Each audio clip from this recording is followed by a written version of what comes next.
So today we're going to look at warming up and injury prevention, and the first thing I'm going to say is let's drop the boring injury prevention side of things and focus on the recruitment and preparing to perform side of things, because actually by preparing to perform, that's where you get the injury prevention benefits. So we can almost push that boring subject to one side and look at what we need to do in order to get ourselves ready to perform physically and mentally. A lot of people are really keen on doing what the pros do until it comes to preparing to perform. There is not a single pro out there that does not warm up really carefully. It is individual. Yeah, there will be some people that probably that hardly need to do any to recruit their tissues, get them woken up, and there's plenty of people that really need to take their time. That's fine, take that time. You will perform better if you've done it.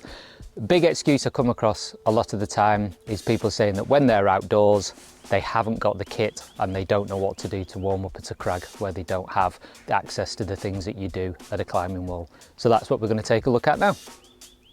A super simple way just to get going, blood flow going, full body type exercise is just to stand on the band and pull it up in a deadlift type action.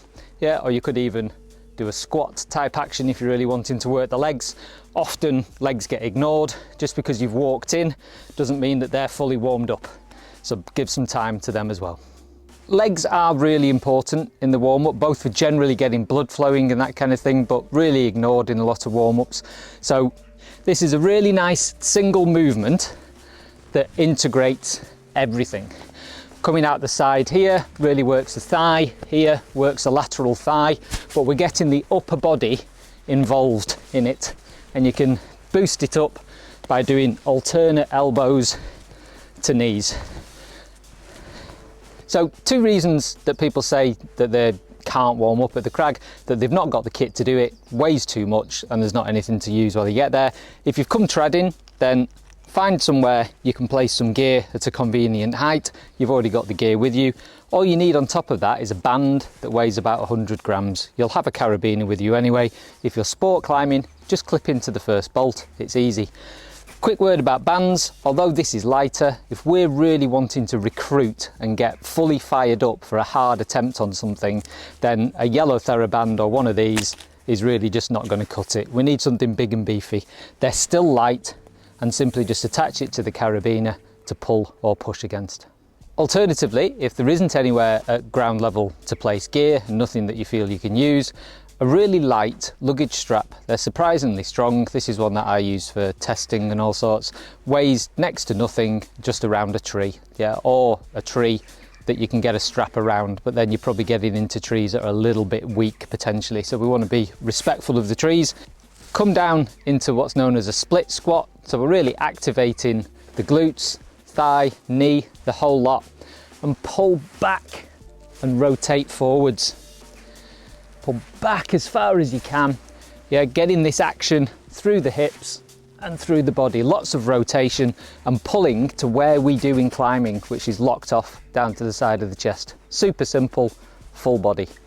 And you could also just simply and quickly turn that the other way so it becomes a push, which is also nice and effortful. And this is how hard we want to be working in a warm-up. Heel hooks are easily catered for as well. Simply lie on your mat so you don't get a wet back if it is typical UK weather, not like the nice hot spell we're having at the moment. Bridge up onto your heels, feet slightly out, because that tends to be how we heel hook. Pick one foot up, take it a little further away from you, and walk out further each time, always pushing your hips up as high as you can with each one, then work your way back in. You can even heel hook against your own knee. Place your heel bone around your kneecap, just below your kneecap, pull really hard with that knee that's up in the air. Feels very specific and relevant for warming up for heel hooks, which is something that a lot of people miss out. One of my favourites, this is actually stolen from Jesse Firestone, find him on Insta, great coach, is about contact strength and reactive speed within the fingers. It can be difficult to warm up before we get on a boulder. Find a rock, Yeah, you can find a grip type that you're maybe going to use. This is kind of like half crimpy, and repeat that. Or you can surprise your hand by using different grip types by just spinning the rock as you do it. And let's not forget, obviously, that we can use the Crag.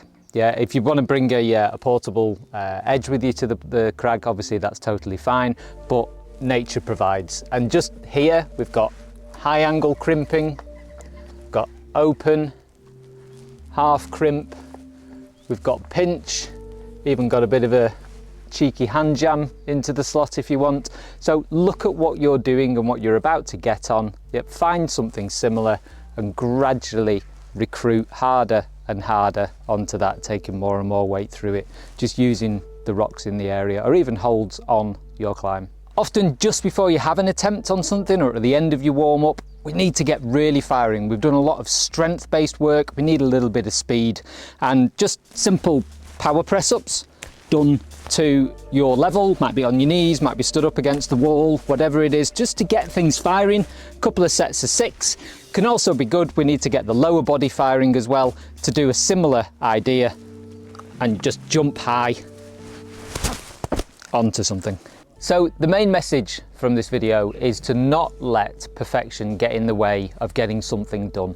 It doesn't need to look exactly like what you're just about to do, but you can recruit your tissues no matter what position you are in, where you are, or what you're about to do. You can do something that will help you perform better.